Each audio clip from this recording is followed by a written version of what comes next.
I was first attracted to oncology really through an attraction to radiation oncology specifically. I just by sheer luck happened to have a friend who was a radiation oncologist. We both had the same interest in track and field, and we got to talking about what he was doing, and I was in med school at the time. And I heard about this specialty, this really small, tiny specialty called radiation oncology, where you get to use computers, you get to draw treatment fields, you get to treat all different types of cancer, so you're focused on everywhere in the body from head to toe. And the more I looked into it, the more appealing it sounded, and the more I just grew to love it. Proton therapy is a very small portion of radiation oncology, and it just so happens that the place where I trained, the university where I trained at Loma Linda in Southern California, they were one of 3 proton centers in the country at the time.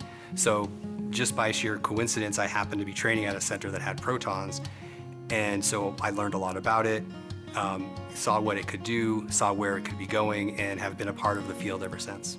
We have the luxury of having a lot of time for a consultation as a radiation oncologist.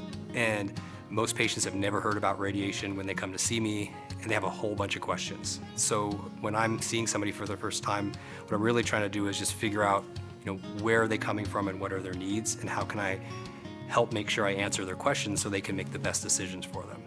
And that decision may be, where should I get treated? It might be that they're choosing between radiation and surgery or some combination. Some folks will walk in with a big stack of research papers, and they've talked to 7 or 8 other physicians about the same thing. So it's really just a matter of trying to help them sort out what's important and answer what questions they have. Other folks, it's starting at square one. What is radiation?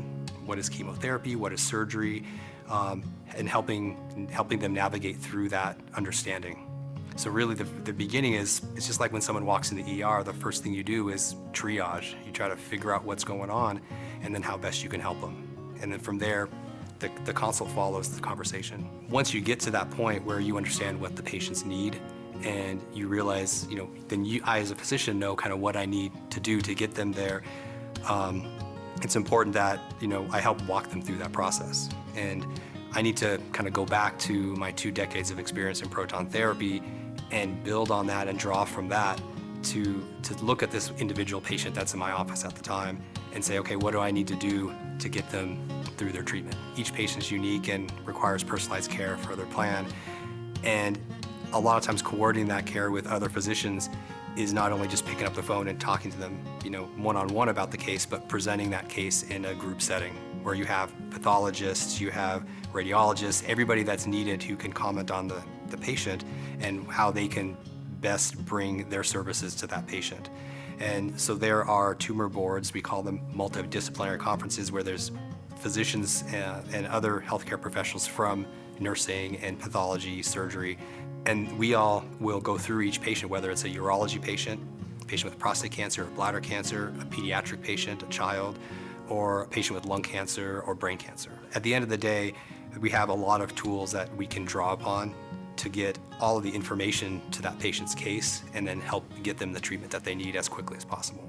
All doctors are part of a team, whether it's administrative staff or the people that built the building that they're working in. But in radiation oncology in particular, it's such a huge team behind the scenes. There are engineers that are making sure the machine's running. There are physicists that are kind of a liaison between the engineering side of it and the physician, the doctor side. All that help that we as physicians need to help the patient get in to see us, to get the patient into the treatment and through the treatment.